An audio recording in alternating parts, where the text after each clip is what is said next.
Alright, welcome. So today we have Kali doing a quick build video for her. Now, starting with her abilities and how they matter to actually building Kali. Starting with lifesteal. Some people may wonder, why don't you pick up any lifesteal items on her? Well, she has a lot of lifesteal built into her kit, starting with mostly her lash, her 2. So you lash your targets, and those targets that are lashed, you have up to 25% physical lifesteal on those targets. That's a lot of lifesteal. That's equivalent to pretty much an item. Now, of course, early in the game, it's only like 5%, 10%, not too much, but as you level it up, you're going to be good. And as well as Nimble Strike, if you're able to beat down your target a little bit, you're probably going to lose some health as well. If you're able to land on your target with the Nimble Strike, you're 1. You get some healing back from that. And of course, the basics with your marked target, your passive. So if you kill your marked target, you get a heal on kill of 80%. That's a lot. Let's say somebody just takes your kill, you still get 15% of your health back, so that's overall really good. As well as the physical penetration of 10% plus 1% per level on your marked target. That's up to, because you're level 20, that's 30% extra physical penetration on that target, which is great. But not all the time are you actually attacking your marked target, so you still need some type of penetration. Now let's get to actually building Kali, starting with Conquest.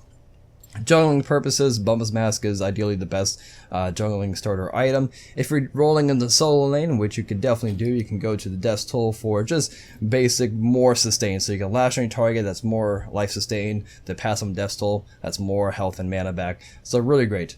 But from Conquest to other game modes, the build doesn't really change at all. The only exception is 1v1 duels, which I don't really cover that because that's all situational. So the basic build is going into the Warrior Tabby.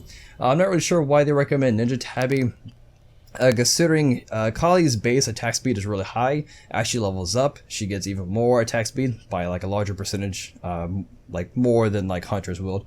And as well as you get a lot of attack speed from other items. So let's just go with the Warrior Tabby for the power. Next, Shin Size is her go-to must-have item. It works really well with her.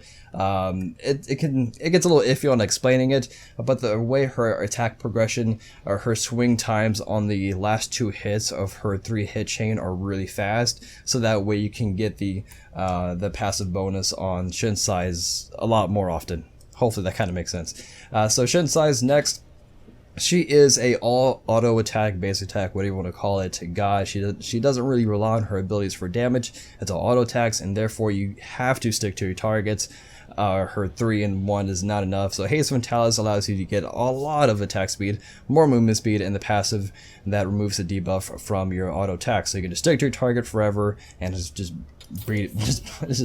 I like to call her like the Kali blender because she just blends up targets the way her attack animations look. But yeah, just go to Haze Vitalis. From here, you do need some type of more protection shred that's not percentage based, and the perfect item for that right now is the Stone Cutting Sword. 50 physical power, that's a lot, little pricey of an item, but another 10% movement speed. So you have your boots, you have Haste Mentalis and Stone Cutting Sword. Plenty of movement speed to chase down targets. In the passive, you take up to 30 of their physical protection away, and it gives it to you, so that way you can do a little bit more 1v1 action, if you will, a lot better. Now, if you want even more penetration, which is ideally always good, and let's say if you're not attacking your marked target, you don't have that 30% penetration on that target, you can go to Time's Bane.